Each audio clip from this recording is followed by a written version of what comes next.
Let's talk about the system requirements you'll need to use Adobe Illustrator CS3 on your platform of choice. Let's start off with the Macintosh, which is what I use.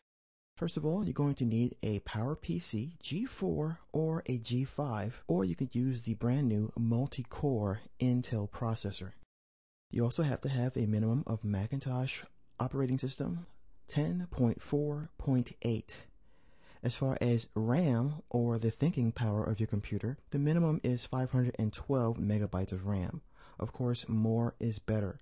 So 1 gigabyte is recommended, but max it out if you possibly can, especially if you want to keep Adobe Illustrator open alongside Photoshop and other applications.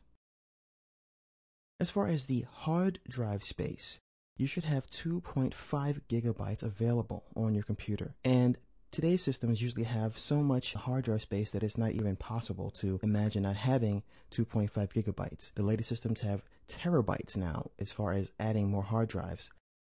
As far as your video card, it should be 16-bit and be capable of displaying on a monitor resolution of 1024 by 768.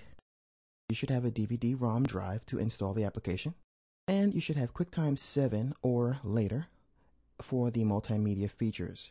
And of course, if you're going to activate Adobe Illustrator on the internet, you should have an internet connection. And broadband, of course, is going to be required if you're going to use the Adobe stock photos.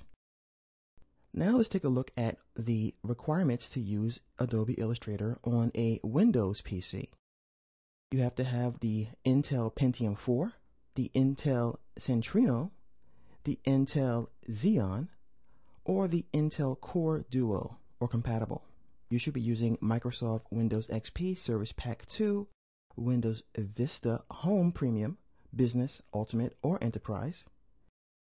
And as far as the RAM and the hard drive space, they're going to be compatible with the Macintosh. So you should have 512 megabytes of RAM. Of course, 1 gigabyte or more is recommended.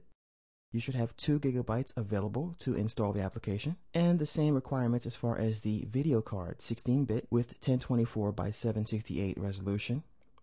A DVD-ROM drive, of course, to install the application. QuickTime 7 to access the multimedia features. And once again, broadband is recommended. So those are the minimum requirements you're going to need to get Adobe Illustrator CS3 up and running successfully on your computer system.